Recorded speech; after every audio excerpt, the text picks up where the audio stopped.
میں مبلغ بنوں سنتوں کا، خوب چرچا کروں سنتوں کا، ہو کرم بہر خاک مدینہ۔ الحمدللہ رب العالمین، والصلاة والسلام على سید الانبیاء والمرسلین، اما بعد فاعوذ باللہ من الشیطان الرجیم، بسم اللہ الرحمن الرحیم۔ الصلاة والسلام علیک یا رسول اللہ وعلی آلک واصحابک یا حبیب اللہ۔ الصلاة والسلام علیک یا نبی اللہ وعلی آلک واصحابک یا نور اللہ۔ نویت سنت الاعتکاف۔ میٹھے میٹھے اسلامی بھائیوں اور مدنی چینل کے ناظرین، بیان کے آغاز میں چند اچھی نیتیں کر لیتے ہیں۔ اللہ عز و جل کی رضا پانے اور ثواب کمانے کے لیے اچھی نیتیں کرتا ہوں۔ بلا وجہ کپڑے یا بدن سہلانے، ادھر ادھر دیکھنے، باتیں کرنے، ٹیک لگانے، پردے میں پردہ نہ ہونے کی صورت میں گھٹنے کھڑے کر کے دوسروں کے لیے بدنگاہی کا باعث بننے، گھٹنوں میں سر رکھنے، دوسرے کو اشارہ کرنے، اٹھ کر چل پڑنے وغیرہ سے بچتے ہوئے علم دین کی تعظیم کی خاطر جہاں تک ہو سکا دو زانو بیٹھ کر علم دین سمجھنے کے لیے نگاہیں جھکائے خوب کان لگا کر سنوں گا۔ صلو علی الحبیب وغیرہ سن کر ثواب کمانے اور صدا لگانے والے کی دل جوئی کے لیے نمایاں آواز سے جواب دوں گا۔ ضرورتاً سمٹ کر دوسرے کے لیے جگہ کشادہ کروں گا، دھکا وغیرہ لگا تو صبر کروں گا، گھورنے جھڑکنے الجھنے سے بچوں گا، حق پر ہونے کے باوجود نہیں جھگڑوں گا، اہم باتیں لکھوں گا۔ صلو علی الحبیب صلی اللہ تعالی علی محمد صلی اللہ علیہ وسلم۔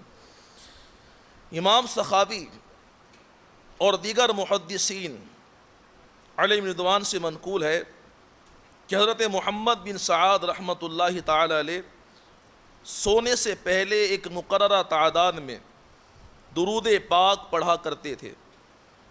انہوں نے ایک رات آمینہ کے لال صلی اللہ علیہ وسلم کو خواب میں دیکھا کہ آپ صلی اللہ علیہ وسلم نے میرے گھر کو منور فرمایا ہے اور مجھ سے فرما رہے ہیں کہ اپنا منہ قریب کر، جس سے تو مجھ پر درود پاک بھیجا کرتا ہے تاکہ میں اس پر بوسہ دوں۔ فرماتے مجھے بڑی شرم آئی کہ میں اپنا منہ سرکار دو عالم صلی اللہ علیہ وسلم کے دہن کے قریب کیسے کروں، بس میں نے اپنا رخسار گال آپ صلی اللہ علیہ وسلم کے مبارک دہن مبارک کے قریب لے گیا۔ آپ صلی اللہ علیہ وسلم نے میرے رخسار پر بوسہ دیا۔ جب میں بیدار ہوا تو میرا سارا گھر مشک کی خوشبو سے مہک رہا تھا اور 8 یوم تک معطر رہا اور میرے رخسار سے بھی 8 روز تک خوشبو آتی رہی۔ میں سو جاؤں یا مصطفیٰ کہتے کہتے، میں سو جاؤں یا مصطفیٰ کہتے کہتے، کھلے آنکھ صلی علی کہتے کہتے، صلو علی الحبیب صلی اللہ تعالی علی محمد صلی اللہ علیہ وسلم۔ میٹھے میٹھے اسلامی بھائیو، ہمارا ہر کام چاہے اچھا ہو یا برا، اس کا اثر ہمارے باطن یعنی دل پر ضرور پڑتا ہے، اور دل کو جسم کا بادشاہ کہا جاتا ہے۔ بحکم حدیث اگر یہ درست ہو تو سارا جسم درست رہتا ہے، اور یہ خراب ہو تو پورا جسم خراب ہو جاتا ہے۔ انسان جب گناہ کرتا ہے تو اس کے دل پر ایک سیاہ نقطہ لگا دیا جاتا ہے۔ حتیٰ کہ گناہوں کی کثرت دل کو سیاہ کر دیتی ہے اور اس پر نیکی کی بات اثر نہیں کرتی۔ جب انسان نیکی کرتا ہے تو نیکی کا اثر بحکم قرآنی یہ ہے کہ نیکیاں گناہوں کو ختم کر دیتی ہیں۔ چنانچہ نیکیوں کی برکت سے دل صاف و شفاف ہو جاتے ہیں اور انسان صاحب روحانیت ہو جاتا ہے، پھر وہ بڑی بڑی عبادات و مجاہدات پابندی و استقامت کے ساتھ بجا لاتا ہے۔ منقول ہے کہ سرکار غوث اعظم رضی اللہ تعالیٰ عنہ اور سرکار امام اعظم رضی اللہ تعالیٰ عنہ نے 40 برس عشاء کی وضو سے فجر کی نماز ادا فرمائی۔ میرے آقا غوث پاک رضی اللہ تعالیٰ عنہ نے 25 برس اللہ تعالیٰ کی عبادت کرتے ہوئے عراق شریف کے جنگلات میں گزار دیے، کئی دن فاقے کیے۔ اسی طرح دیگر مجاہدات بھی بزرگان دین سے منقول ہیں۔ اولیاء کرام نے کئی برس مسلسل روزے بھی رکھے، روزانہ 300 500 ہزار نوافل ادا کیے، روزانہ پورا قرآن پاک تلاوت کر لیتے، کئی ہزار مرتبہ درود پاک پڑھا کرتے۔ یہ سب کیسے ہو جاتا اور پابندی کے ساتھ ایسے عظیم المرتبت امور کس طرح انجام دے لیتے؟ آخر وہ کون سی طاقت تھی؟ یقیناً وہ طاقت استقامت تھی۔ اللہ تبارک و تعالیٰ کے ان اولیاء کرام کے دل صاف و شفاف تھے، ہر وقت یہ اللہ تبارک و تعالیٰ کی عبادت میں مصروف رہتے تھے۔ میٹھے اسلامی بھائیوں اور مدنی چینل کے ناظرین، کسی کی بھی دل کی 4 حالتیں ہوتی ہیں۔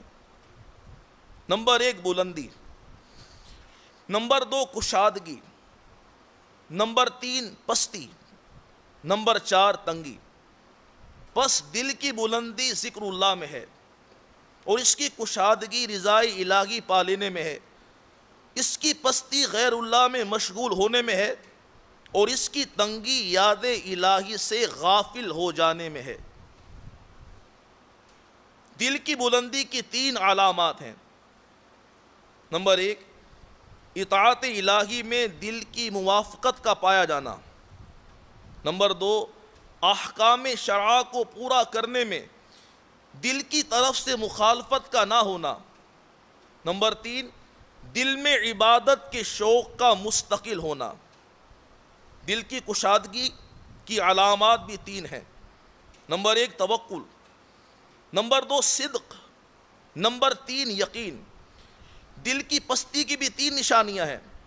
نمبر 1 خود پسندی، نمبر 2 دکھاوا، نمبر 3 دنیا کی حرص۔ اور دل کی تنگی کی بھی 3 علامات ہیں۔ دل سے عبادت کی لذت کا دور ہو جانا، دل میں نافرمانی کی کڑواہٹ کا محسوس نہ ہونا، حلال کو بلا دلیل مشکوک سمجھنا۔ پیارے آقا نبی کریم صلی اللہ علیہ وسلم نے ارشاد فرمایا، گناہوں کی کثرت سے دل سخت ہو جاتا ہے۔ حضرت سیدنا محمد بن واسع رحمۃ اللہ علیہ فرماتے ہیں، گناہ پہ گناہ کیے جانے سے دل مردہ ہو جاتا ہے۔ یعنی گناہ پر گناہ کیے جانے سے، گناہ پر گناہ کیے جانے سے دل مردہ ہو جاتا ہے، اور جب دل مردہ ہو جاتا ہے تو پھر عبادت میں دل نہیں لگتا، نیکیوں میں مزہ نہیں آتا، تلاوت قرآن پاک کرنے کو دل نہیں چاہتا۔ دل جب مردہ ہو جاتا ہے پھر نمازوں میں سستی ہوتی ہے، تلاوت قرآن پاک میں سستی ہوتی ہے، نیکی کی دعوت دینے کو دل نہیں چاہتا۔ بیمار دل کی بھی دوائیں ہیں۔ چنانچہ حضرت سیدنا عبداللہ انطاکی رحمۃ اللہ علیہ فرماتے ہیں، بیمار دل کی 5 دوائیں ہیں۔ توجہ کے ساتھ سماعت فرمائیے۔ نمبر 1 نیکوں کی صحبت، نمبر 2 تلاوت قرآن، نمبر 3 کم کھانا، نمبر 4 تہجد کی پابندی، اور نمبر 5 رات کے آخری حصے میں گریہ وزاری کرنا، رب کائنات عز و جل کی بارگاہ میں آہوزاری کرنا۔ پہلی جو آپ رحمت اللہ تعالی نے دوا ارشاد فرمائی وہ ہے نیکوں کی صحبت۔ اچھوں کی صحبت تجھے اچھا بنا دے گی اور بروں کی صحبت تجھے برا بنا دے گی۔ شیخ سعدی رحمۃ اللہ تعالیٰ علیہ کا یہ قول بڑا مشہور ہے، اور حدیث مبارکہ میں آتا ہے کہ اچھا ہم نشین وہ ہے کہ اس کے دیکھنے سے تمہیں خدا یاد آئے، اور اس کی گفتگو سے تمہارے عمل میں زیادتی ہو، اور اس کا عمل تمہیں آخرت کی یاد دلائے۔ روایت میں آتا ہے کہ اچھے دوست کی پہچان، اچھا ساتھی، اچھا دوست وہ ہے جب تو خدا کو یاد کرے وہ تیری مدد کرے، اور جب تو بھولے تو یاد دلائے۔ میرے پیارے پیارے اسلامی بھائیوں اور مدنی چینل کے ناظرین، آج کے اس پرفتن دور میں دعوت اسلامی کا مدنی ماحول نیک بننے کا بہترین ذریعہ ہے۔ کتنے بے نمازی، کتنے سنتوں سے دور دعوت اسلامی کے مدنی ماحول میں آئے، بے نمازی بن گئے۔ جو کل تک عید کی نماز نہیں پڑھتے تھے، دعوت اسلامی کے مدنی ماحول کی برکت سے آج وہ تہجد کی نماز پڑھنے والے بن گئے۔ جو کل تک گانے گنگناتے تھے، آج وہ تلاوت قرآن کرنے والے بن گئے۔ جو کل تک والدین کی نافرمانی کرتے تھے، ماں باپ کا دل دکھاتے تھے، آج وہ والدین کے ہاتھ پاؤں چومنے والے بن گئے۔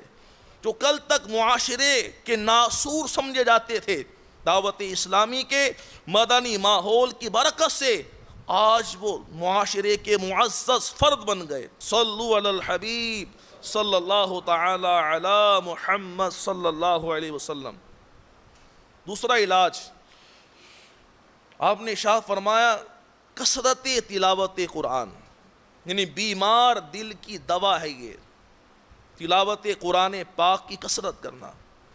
سرکار مدینہ راحت قلب و سینہ صلی اللہ علیہ وسلم کا فرمان عالی شان ہے، سب سے بڑا عبادت گزار وہ ہے جو سب سے زیادہ تلاوت قرآن کرنے والا ہے۔ مدنی آقا صلی اللہ علیہ وسلم کا فرمان عالی شان ہے، بے شک دلوں کو بھی زنگ لگ جاتا ہے، جس طرح لوہے کو زنگ لگ جاتا ہے جب اسے پانی لگ جائے۔ عرض کیا گیا ان کی صفائی کس طرح ہوتی ہے؟ فرمایا موت کو کثرت سے یاد کرنے اور قرآن کی تلاوت کرنے سے۔ پیارے آقا صلی اللہ علیہ وسلم نے ارشاد فرمایا بلا شبہ تم میں سب سے افضل وہ ہے جس نے قرآن کی تعلیم حاصل کی یا دوسرے کو اس کی تعلیم دی۔ پیارے آقا صلی اللہ علیہ وسلم نے ارشاد فرمایا اللہ تبارک و تعالی فرماتا ہے کہ جس کو قرآن نے میرے ذکر اور مجھ سے سوال کرنے سے باز رکھا اسے میں اس سے بہتر دوں گا جو مانگنے والوں کو دیتا ہوں۔ اور کلام اللہ عز و جل کی فضیلت دوسرے کلاموں پر ایسی ہے جیسی اللہ عز و جل کی فضیلت اس کی مخلوق پر ہے۔ عیسیٰ بن محمد علیہ رحمہ کہتے ہیں میں نے ایک روز ابو بکر بن مجاہد رحمت اللہ تعالی علیہ کو ان کے انتقال کے بعد خواب میں دیکھا کہ وہ قرآن پڑھ رہے ہیں۔ میں نے کہا آپ تو انتقال فرما چکے ہیں، کیسے پڑھ رہے ہیں؟ تو انہوں نے فرمایا میں ہر نماز کے بعد اور ختم قرآن کے بعد دعا کرتا تھا اے اللہ عز و جل تو مجھے قبر میں تلاوت قرآن کی توفیق دینا، اس لیے میں پڑھتا ہوں۔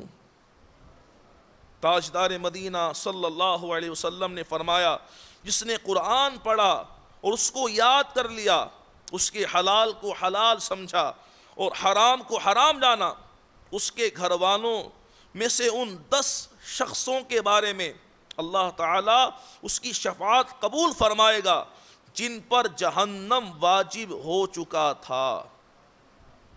اللہ اکبر۔ پیارے آقا نبی کریم صلی اللہ علیہ وسلم نے مزید ارشاد فرمایا جس شخص نے قرآن پاک سیکھا اور سکھایا اور جو کچھ قرآن پاک میں ہے اس پر عمل کیا، قرآن شریف اس کی شفاعت کرے گا اور جنت میں لے جائے گا۔ بعض ہمارے بھائی قرآن پاک پڑھتے ہیں، ان کی زبان میں لکنت ہوتی ہے، اٹکتے ہیں، وہ رکاوٹ ہوتی ہے زبان میں، تو ان کے لیے بھی فضائل ہیں۔ اللہ اکبر۔ آقا دو عالم صلی اللہ علیہ وسلم نے ارشاد فرمایا جو قرآن پڑھنے میں ماہر ہے وہ کرامن کاتمین کے ساتھ ہے، اور جو شخص رک رک کر قرآن پڑھتا ہے اور وہ اس پر شاک ہے، یعنی اس کی زبان آسانی سے نہیں چلتی، تکلیف کے ساتھ ادا کرتا ہے، اس کے لیے 2 اجر ہیں۔ آقا دو عالم صلی اللہ علیہ وسلم نے ارشاد فرمایا جس سینہ میں کچھ قرآن نہیں ہے وہ ویران مکان کی مثل ہے، درس قرآن گر ہم نے نہ بھلایا ہوتا، یہ زمانہ نہ زمانے نے دکھایا ہوتا۔ اللہ اکبر۔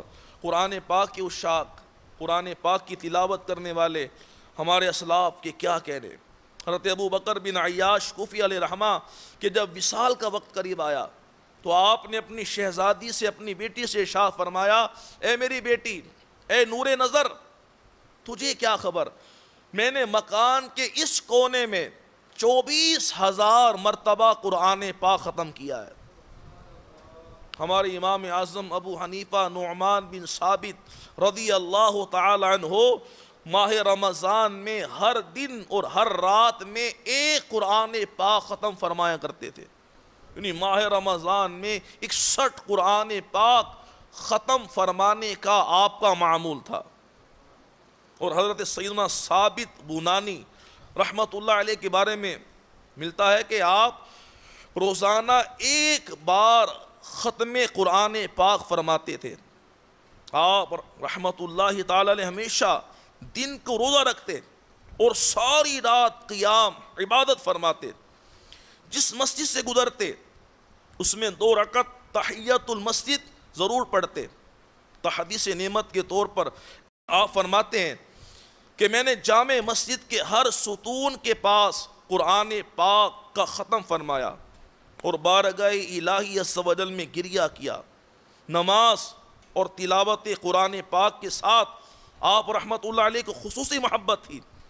آپ رحمت اللہ تعالی علیہ پر ایسا کرم ہوا کہ رشک آتا ہے، چنانچہ وفات کے بعد دوران تدفین اچانک ایک اینٹ سرک کر اندر چلی گئی۔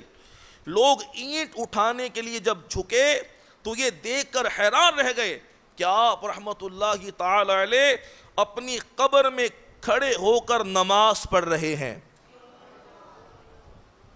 آپ رحمت اللہ تعالی علیہ کے گھر والوں سے جب معلوم کیا گیا تو شہزادی صاحبہ نے بتایا کہ والد محترم روزانہ دعا کیا کرتے تھے کہ یا اللہ عز و جل اگر تو کسی کو وفات کے بعد قبر میں نماز پڑھنے کی سعادت عطا فرمائے تو مجھے بھی شرف عطا فرمانا۔ منقول ہے جب بھی لوگ آپ رحمت اللہ تعالی علیہ کے مزار پر انوار کے قریب سے گزرتے تو قبر انور سے تلاوت قرآن پاک کی آوازیں آتی تھیں۔ اللہ تعالیٰ کی ان پر رحمت ہو اور ان کے صدقے ہماری مغفرت ہو۔ دہن میلا نہیں ہوتا، بدن میلا نہیں ہوتا، خدا کے اولیاء کا تو کفن میلا نہیں ہوتا۔ صلو علی الحبیب صلی اللہ تعالی علی محمد صلی اللہ علیہ وسلم۔ تیسرا علاج، تیسری دوا جو آپ علیہ رحمہ نے بیمار دل کے لیے ارشاد فرمائی وہ ہے کم کھانا۔ حضرت عثمان غنی رضی اللہ تعالیٰ فرماتے ہیں کہ نیک بندے کی 5 نشانیاں ہیں۔ ہم سب غور کریں، اپنا محاسبہ کریں، فکر مدینہ کریں، اپنے بارے میں غور کریں کہ کیا یہ نشانیاں میرے اندر ہیں۔ نمبر 1، اچھی صحبت میں رہتا ہے۔ نمبر 2، زبان و شرمگاہ کی حفاظت کرتا ہے، بک بک نہیں کرتا، فضول نہیں بولتا، زبان پر قفل مدینہ۔ نمبر 3، دنیا کی نعمت کو وبال اور دینی نعمت کو فضل رب ذوالجلال تصور کرتا ہے۔ 4، حلال کھانا بھی اس خوف سے پیٹ بھر کر نہیں کھاتا کہ اس میں کہیں حرام نہ ملا ہو۔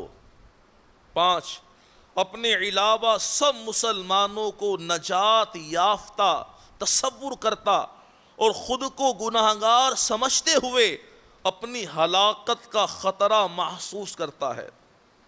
ہائے حسن عمل نہیں پلے، حشر میں ہوگا کیا میرا یا رب۔ خوف آتا ہے نارے دوزخ سے، ہو کرم بہر مصطفیٰ یا رب۔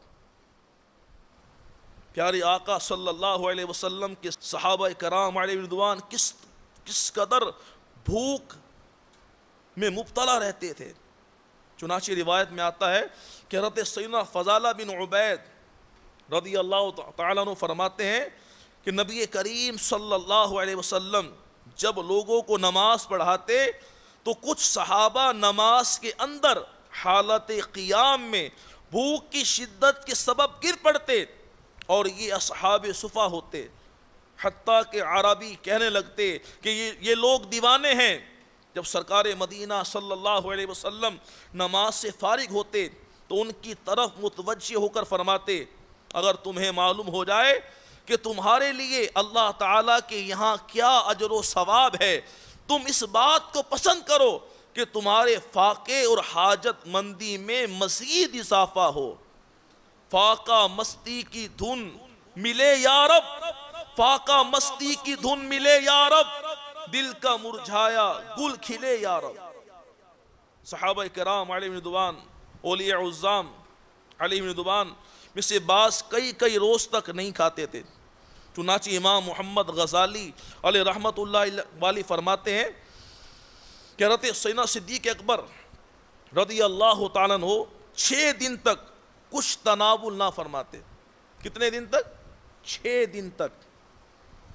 حضرت عبداللہ بن زبیر رضی اللہ تعالیٰ عنہ 7 دن تک نہ کھاتے تھے۔ حضرت عبداللہ ابن عباس رضی اللہ تعالیٰ عنہما کے شاگرد رشید حضرت ابو الجوزہ رضی اللہ تعالیٰ عنہ 7 دن بھوکے رہتے۔ حضرت ابراہیم بن ادھم اور حضرت سفیان ثوری رحمت اللہ تعالیٰ علیہ ہر 3 دن کے بعد کھانا تناول فرماتے۔ یہ تمام حضرات بھوک کے ذریعے آخرت کے راستے پر چلنے میں مدد حاصل کرتے تھے۔ فاقہ مستوں کا واسطہ مولا، فاقہ مستوں کا واسطہ مولا، بخش دے میری ہر خطا مولا۔ میٹھے میٹھے اسلامی بھائیوں اور مدنی چینل کے ناظرین، کئی روز تک بھوکے رہنا ہر ایک کے بس کا روگ نہیں ہے۔ یہ انہی حضرات کا حصہ اور انہی کی کرامت تھی۔ حقیقت یہ ہے کہ انہیں روحانی غذا حاصل تھی۔ اللہ تعالیٰ کی عطا سے بعض اولیاء کرام علیہ رضوان 40 دن تک نہیں کھاتے تھے، بلکہ ہمارے غوث العظم رضی اللہ تعالیٰ عنہ نے بعض اوقات ایک سال بغیر کھائے پیے گزارا ہے۔ طویل عرصے تک نہ کھانے پینے کے باوجود جینے اور زندگی کے معمولات میں فرق نہ آنے کے معاملات خواص کے ہیں کہ انہیں روحانی غذائیں ملتی ہیں۔ عام آدمی کے لیے اتنا بھی خوب ہے، اگر وہ زیادہ کھانے کا عادی ہے تو رضائے الہی عز و جل حاصل کرنے کے لیے پیٹ کا قفل مدینہ لگاتے ہوئے بتدریج کم کرتے کرتے 1/3 پیٹ بھر جائے، اتنی خوراک پر کفایت کرنا سیکھ لے۔ انشاءاللہ عز و جل بھوک کی برکتیں بھی حاصل ہوں گی، کمزوری بھی نہیں ہوگی، حیرت انگیز طور پر صحت بہتر ہو جائے گی، نیز ڈاکٹروں کی بڑی فیسوں اور دواؤں کے خرچوں سے بھی تقریباً جان چھوٹ جائے گی۔ یقین نہ آتا ہو تو تجربہ کر کے دیکھ لیجئے۔ یہ امیر اہل سنت شیخ طریقہ دامت برکاتہم العالیہ ارشاد فرماتے ہیں کہ یقین نہ آتا ہو تو تجربہ کر کے دیکھ لیجئے، میری ڈٹ کے کھانے کی عادت مٹا دے، میری ڈٹ کے کھانے کی عادت مٹا دے، مجھے متقی تو بنا یا الہی، صلو علی الحبیب صلی اللہ تعالی علی محمد صلی اللہ علیہ وسلم۔ چوتھا علاج، چوتھی دوا آپ نے ارشاد فرمائی بیمار دل کی نماز تہجد کی پابندی۔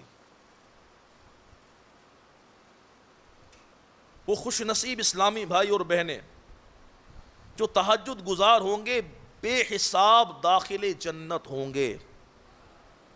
چنانچہ سرکار مدینہ سرور سینہ صلی اللہ علیہ وسلم کا فرمان عالی شان ہے کہ قیامت کے دن لوگ ایک میدان میں جمع کیے جائیں گے اور اس وقت منادی پکارے گا، کہاں ہیں وہ جن کی کروٹیں خواب گاہوں سے جدا ہوتی ہیں؟ وہ لوگ کھڑے ہوں گے اور تھوڑے ہوں گے، یہ جنت میں بغیر حساب داخل ہوں گے، پھر اور لوگوں کے لیے حساب کا حکم ہوگا۔ مدنی تاجدار صلی اللہ علیہ وسلم کا فرمان عالی شان ہے، جو شخص رات میں بیدار ہو اپنے اہل کو جگائے پھر 2 رکعت نماز تہجد پڑھیں تو کثرت سے یاد کرنے والوں میں لکھے جائیں گے، کثرت سے یاد کرنے والوں میں لکھے جائیں گے۔ تہجد کی نماز جہنم کی آگ کو بجھاتی ہے۔ چنانچہ حضرت ابراہیم بن ادھم رحمۃ اللہ تعالی علیہ ایک رات بیت المقدس میں سوئے ہوئے تھے، غیب سے ندا آئی، رات کا قیام جہنم کے شعلے بجھا دیتا ہے اور پل صراط پر قدم مضبوط رکھتا ہے۔ اس کے بعد آپ رحمت اللہ تعالی علیہ نے تا دم مرگ نماز تہجد قضا نہیں کی۔ اللہ تعالیٰ کی ان پر رحمت ہو اور ان کے صدقے ہماری مغفرت ہو۔ جو خوش نصیب اسلامی بھائی تہجد کا عادی ہو، آنکھ اس کی کبھی نہیں کھلتی، پڑھنے کا عادی ہے تہجد کی نماز، تو اس کو اگر اس دن آنکھ نہیں کھلی، فجر میں آنکھ کھلی تو انشاءاللہ تہجد کی نماز پڑھنے کا ثواب ملے گا۔ تہجد کی نماز میں کم از کم 2 رکعتیں ہیں اور 8 رکعتیں پڑھنا یہ ہمارے پیارے آقا صلی اللہ علیہ وسلم کی پیاری پیاری سنت مبارکہ ہیں اور بزرگان دین سے 12 تک ثابت ہے۔ اب تہجد پانے کی 4 ظاہری شرطیں اور 4 باطنی شرطیں، یہ سماعت فرمائیے۔ شب میں بیدار ہو کر تہجد ادا کرنا اور عبادت میں مشغول ہونا اگرچہ دشوار ہے، مگر جو لوگ مدرجہ ذیل شرائط کے پابند ہوتے ہیں ان کو ہر شب یہ دولت حاصل کرنا زیادہ دشوار نہیں ہوتا۔ اس اصول کے واسطے 4 شرطیں ظاہری ہیں اور 4 باطنی۔ ظاہری یہ ہیں، اگر ان 4 ظاہری شرطوں کو اپنے اوپر نافذ کر لیں ہم تو اللہ کی رحمت سے ہم تہجد کی نماز پڑھنے کے عادی بن جائیں گے، ہمیں تہجد کی نماز پڑھنا آسان ہو جائے گی، تہجد جیسی نعمت ہمیں روزانہ میسر ہو جائے گی۔ کون سی یہ 4 ظاہری شرطیں؟ سماعت فرمائیے۔ نمبر 1، کم کھانا، کہ زیادہ کھانے کی وجہ سے پانی زیادہ پیا جائے گا جس سے نیند غالب ہوگی اور شب میں اٹھنا گرا ہوگا۔ نمبر 2، دن میں اس قدر شاک کام نہ کرے جس سے اعضاء میں ماندگی اور اعصاب میں کمزوری پیدا ہو جائے، اس لیے کہ اس سے بھی نیند کا غلبہ ہوتا ہے۔ نمبر 3، دن میں قیلولہ ترک نہ کرے، کہ قیام شب میں مدد پہنچانے کے واسطے سنت ہے، یعنی دوپہر میں کچھ دیر لیٹنا، آرام کرنا، یہ قیلولہ ہے۔ یہ تمام شرطوں سے اہم شرط یہ ہے کہ گناہوں کا ارتکاب نہ کرے، جس سے قلب میں قساوت یعنی سختی پیدا ہوتی ہے جو بندے اور اسباب رحمت کے درمیان حائل ہو جاتی ہے۔ چنانچہ امام سوری رحمۃ اللہ تعالی علیہ فرماتے ہیں کہ میں ایک گناہ کے باعث 5 مہینے تک قیام شب تہجد کی نماز سے محروم رہا۔ لوگوں نے دریافت کیا وہ گناہ کیا تھا؟ فرمایا میں نے ایک شخص کو روتے دیکھ کر بدگمانی کرتے ہوئے اپنے دل میں کہا کہ یہ ریاکار ہے۔ اور رات میں اٹھنے کی 4 باطنی شرطیں یہ ہیں۔ نمبر 1، قلب کو کینہ مسلم سے پاک اور فضول دنیاوی فکروں سے صاف رکھے، ورنہ بیداری نصیب ہوئی تو بحالت نماز یہی خیالات دل میں آئیں گے۔ نمبر 2، قلب میں خوف الہی ہونے کے ساتھ ساتھ دنیاوی آرزوؤں کی کمی بھی ہو۔ نمبر 3، آیات قرآنی و احادیث نبوی صلی اللہ علیہ وسلم اور اسلاف کے اقوال سے قیام شب کی فضیلت معلوم کرے تاکہ رغبت مستحکم ہو جائے۔ نمبر 4، حب الہی، اور یہ توجہ رکھے کہ میرا پروردگار عز و جل میرے تمام احوال پر باخبر ہے، یہ باطنی شرطوں میں سب سے اہم شرط ہے۔ صلو علی الحبیب صلی اللہ تعالی علی محمد صلی اللہ علیہ وسلم۔ حضرت فضیل بن عیاض رحمت اللہ تعالی نے بیان کیا، اگر تجھ سے شب بیداری اور دن کا روزہ نہ ہو سکے تو سمجھ لے کہ تو محروم ہے اور تیری خطائیں باکثرت ہو گئی ہیں۔ گناہوں کی وجہ سے تہجد چھوٹ جاتی ہے، لہذا حضرت سیدنا حسن رحمت اللہ علیہ نے فرمایا، جب آدمی سے کوئی گناہ سرزد ہو جاتا ہے تو وہ شب بیداری سے محروم رہ جاتا ہے۔ کسی پر بدگمانی کرنا حرام ہے، اور اس کے وبال سے بھی انسان تہجد جیسی نعمت سے محروم رہ جاتا ہے۔ تو میرے پیارے پیارے اسلامی بھائیوں، ہمیں چاہیے کہ اپنے آپ کو گناہوں سے بچائیں، اپنے باطن کو گناہوں سے بچائیں، اپنے دل کو کینہ مسلم سے پاک رکھیں، اپنی زبان کو غیبت سے بچائیں، اپنے دل کو بدگمانی سے بچائیں۔ اللہ کی رحمت سے ہمیں تہجد کی نماز میسر ہو جائے گی اللہ کی رحمت سے۔ تو بیمار دل کا یہ چوتھا علاج ہے تہجد کی نماز کی پابندی۔ اور پانچواں اور آخری علاج ہے رات کے آخری حصے میں گریہ ازاری، یعنی رات کا آخری حصہ ہو، گریہ ازاری کر رہے ہوں، اپنے گناہوں پر آنسو بہا رہے ہوں، اللہ تبارک و تعالیٰ کی بارگاہ میں رو رہے ہوں، رب کائنات عز و جل کی بارگاہ میں اشک باری کر رہے ہوں۔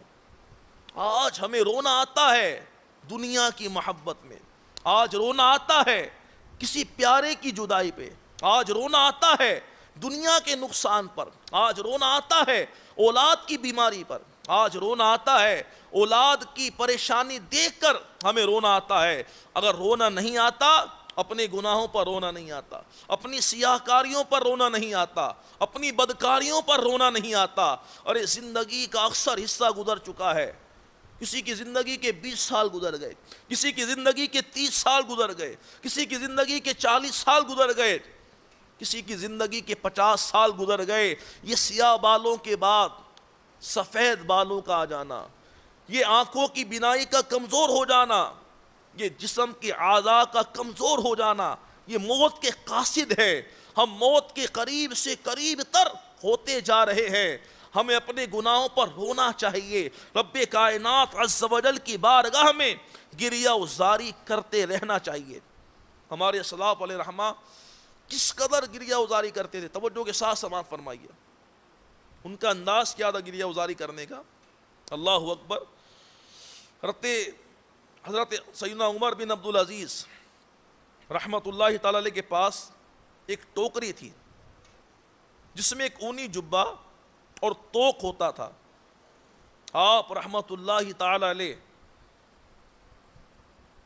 مکان کے درمیان ایک کمرہ آپ کا مخصوص تھا، یعنی آپ کے مکان میں درمیان میں کمرہ مخصوص تھا جہاں آپ رحمت اللہ تعالی علیہ نماز ادا کرتے۔ آپ کے علاوہ اس کمرے میں کوئی داخل نہ ہوتا۔ جب رات کا آخری وقت ہوتا، آپ رحمت اللہ تعالی علیہ ٹوکری کھولتے اور جبہ پہن کر توق اپنی گردن میں ڈال لیتے اور طلوع فجر تک بارگاہ الہی عز و جل میں مناجات اور گریہ ازاری میں مشغول رہتے۔ پھر اس جبہ اور توق کو ٹوکری میں رکھ دیتے۔ ساری زندگی آپ کا یہی معمول رہا، ساری زندگی۔ اللہ اکبر۔ حضرت عطا رحمت اللہ تعالی علیہ فرماتے ہیں کہ عمر بن عبدالعزیز رحمت اللہ تعالی علیہ ہر رات فقہاء کرام علیہ رضوان کو اکٹھا کرتے اور موت قیامت اور آخرت کی باتیں ہوتی رہتی ہیں اور سب اس طرح روتے رہتے گویا کہ ان کے سامنے کوئی جنازہ حاضر ہے۔ اللہ اکبر۔ عمر بن عبدالعزیز رحمۃ اللہ تعالی علیہ کے پڑوسی حضرت حارث بن زید رضی اللہ عنہ فرماتے ہیں خدا کی قسم جب رات کی تاریکی چھا جاتی اور ستارے روشن ہو جاتے آپ رضی اللہ تعالیٰ عنہ مریض کی طرح بے چین وہ مضطرب ہو جاتے اور غمزدہ انسان کی طرح رونے لگتے، گویا کہ آپ کو یہ کہتے ہوئے سن رہا ہوں کہ اے دنیا تو کیوں میرا پیچھا کرتی ہے یا مجھ میں دلچسپی کیوں لیتی ہے، جا مجھ سے دور ہو جا، کسی اور کو دھوکہ دے، میں تجھے 3 طلاقیں دے چکا ہوں، اب دوبارہ تجھ سے رجوع نہیں ہو سکتا، تیری عمر کم، لذات حقیر اور خطرات زیادہ ہیں، ہائے افسوس زیادہ راہ کم، سفر طویل اور راستہ پر خطر ہے۔ آپ رضی اللہ تعالیٰ عنہ جب نماز فجر پڑھ لیتے تو قرآن کریم کو پڑھنے کے لیے رکھ لیتے۔ ہم بھی فجر کی نماز پڑھتے ہیں، ہم بھی قرآن کی تلاوت کرتے ہیں، ہماری نمازوں کی کیفیت ہمارے سامنے ہے، ہماری تلاوت قرآن پاک کی کیفیت ہمارے سامنے ہے۔ نمازیں پڑھتے ہیں، دنیا کے خیالات نمازوں میں ہوتے ہیں۔ اللہ اکبر۔ آپ کا انداز سماعت فرمائیے، قرآن پاک میں رکھ لیتے، آپ کی آنسوؤں سے داڑھی شریف تر ہو جاتی، پھر جب کسی آیت خوف کی تلاوت فرماتے تو بار بار اس کو دہراتے رہتے اور بہت زیادہ رونے کی وجہ سے آپ رضی اللہ تعالیٰ عنہ اس آیت سے آگے نہ بڑھ سکتے اور طلوع آفتاب تک آپ کی یہی کیفیت رہتی۔ اللہ اکبر۔ یہ حضرت عمر بن عبدالعزیز کی کیفیت ہے، کیسا ان کا انداز ہے، کیسا انداز ہے۔ ہم گناہوں میں لگے ہوئے ہیں، ہنسی مذاق میں لگے ہوئے ہیں، اپنی موت کو بھول جاتے ہیں۔ خراسان کی بزرگ کا بیان ہے، جب خلیفہ ابو جعفر منصور نے بیت المقدس جانے کا ارادہ کیا تو انہوں نے ایک ایسے راہب کے پاس پڑاؤ کیا جہاں حضرت سیدنا عمر بن عبدالعزیز رضی اللہ تعالیٰ عنہ نے بھی پڑاؤ فرمایا تھا اپنے دور میں۔ خلیفہ ابو جعفر منصور نے اس راہب سے پوچھا، اے راہب مجھے یہ بتاؤ کہ تم نے عمر بن عبدالعزیز میں سب سے عجیب بات کون سی دیکھی؟ تو اس نے جواب دیا، جی ہاں اے خلیفۃ المسلمین، ایک رات آپ رضی اللہ تعالیٰ عنہ میرے اس کمرے کی سنگ مرمر سے بنی ہوئی چھت پر تھے اور میں اس کے نیچے گدی یعنی گردن کے پچھلے حصے کے بل لیٹا ہوا تھا، اچانک پرنالے سے پانی کے قطرے میرے سینے پر گرنے لگے۔ میں نے سوچا اللہ عز و جل کی قسم، نہ میرے پاس پانی ہے اور نہ ہی آسمان سے برس رہا ہے، چنانچہ حقیقت حال سے آگاہی کے لیے میں چھت پر چڑھا تو کیا دیکھتا ہوں کہ عمر بن عبدالعزیز رضی اللہ تعالیٰ عنہ سجدہ ریز ہیں اور آپ رضی اللہ تعالیٰ عنہ کے آنسو پر نالے سے نیچے گر رہے ہیں۔ حضرت حسن بن حسن رحمت اللہ تعالیٰ نے فرماتے ہیں کہ میں نے عمر بن عبدالعزیز رضی اللہ تعالیٰ عنہ کو خون کے آنسو روتے دیکھا ہے۔ درد دل کر عطا یا رب، دے میرے درد کی دوا یا رب، لاج رکھ لے گناہگاروں کی، نام رحمان ہے تیرا یا رب، عیب میرے نہ کھول محشر میں، نام ستار ہے تیرا یا رب، بے سبب بخش دے نہ پوچھ عمل، نام غفار ہے تیرا یا رب، ہر بھلے کی بھلائی کا صدقہ مجھ برے کو بھی کر بھلا یا رب، کس کے در پہ جاؤں گا مولا، کس کے در پہ جاؤں گا مولا، گر تو ناراض ہو گیا یا گر تو ناراض ہو گیا یا رب۔ صلو علی الحبیب صلی اللہ تعالی علی محمد صلی اللہ علیہ وسلم۔ حضرت فتح موصلی رحمت اللہ تعالی علیہ جو کہ بہت متقی و پرہیزگار تھے، ان کا معمول تھا کہ روزانہ ایک پرانا سکہ رائے خدا میں خرچ کیا کرتے تھے۔ ایک دن آپ اپنے مصلی پر بیٹھے خوف خدا کے سبب آنسو بہا رہے تھے۔ آپ کا ایک شاگرد حاضر خدمت ہوا، اس نے دیکھا کہ آپ نے اپنا چہرہ ہاتھوں میں چھپا رکھا ہے اور آپ کی انگلیاں سرخ آنسوؤں سے تر ہیں۔ اس نے آپ کو رب تعالیٰ کا واسطہ دے کر پوچھا، آپ کب سے خون کے آنسو رو رہے ہیں؟ آپ نے ارشاد فرمایا، اگر تو نے خدا کا واسطہ نہ دیا ہوتا تو میں کبھی نہ بتاتا۔ پھر فرمایا، سنو، میں 60 سال سے خون کے آنسو رو رہا ہوں۔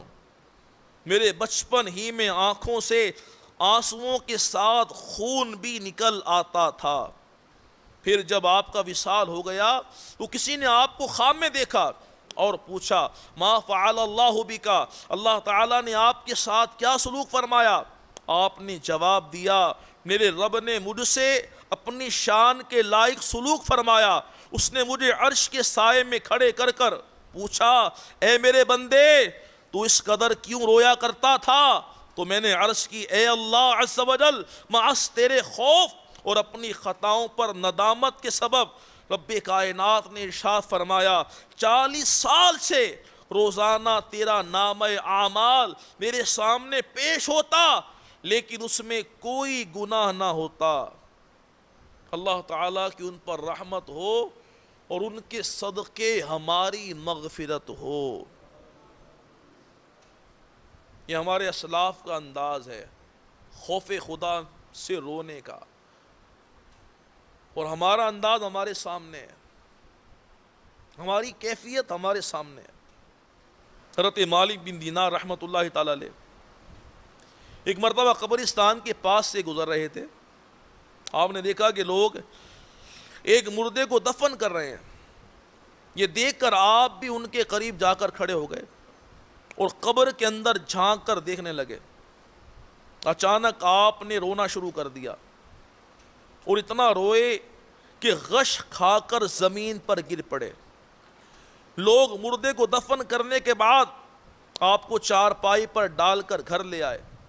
کچھ دیر بعد حالت سنبھلی اور آپ ہوش میں آئے تو لوگوں سے فرمایا، اگر مجھے یہ خدشہ نہ ہوتا لوگ مجھے پاگل سمجھیں گے اور گلی کے بچے میرے پیچھے شور مچائیں گے تو میں پھٹے پرانے کپڑے پہنتا، سر میں خاک ڈالتا اور بستی بستی گھوم کر لوگوں سے کہتا، اے لوگو جہنم کی آگ سے بچو، اے لوگو جہنم کی آگ سے بچو۔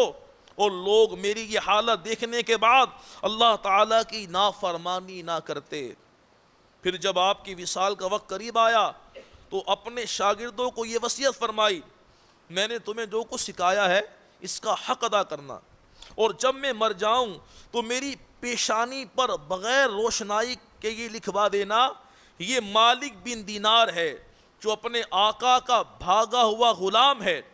پھر مجھے قبرستان لے جانے کے لیے چارپائی پر مت ڈالنا، بلکہ میری گردن میں رسی ڈال کر ہاتھ پاؤں باندھ کر اس طرح لے جانا جیسے کسی بھاگے ہوئے غلام کو باندھ کر منہ کے بل گھسیٹتے ہوئے اس کے آقا کے پاس لایا جاتا ہے۔ اور قیامت کے دن جب مجھے قبر سے اٹھایا جائے تو 3 چیزوں پر غور کرنا۔ پہلی چیز کہ اس دن میرا چہرہ سیاہ ہوتا ہے یا سفید۔ دوسری چیز، جب اعمال نامے تقسیم کیے جا رہے ہوں تو مجھے نامہ اعمال دائیں ہاتھ میں ملتا ہے یا بائیں میں۔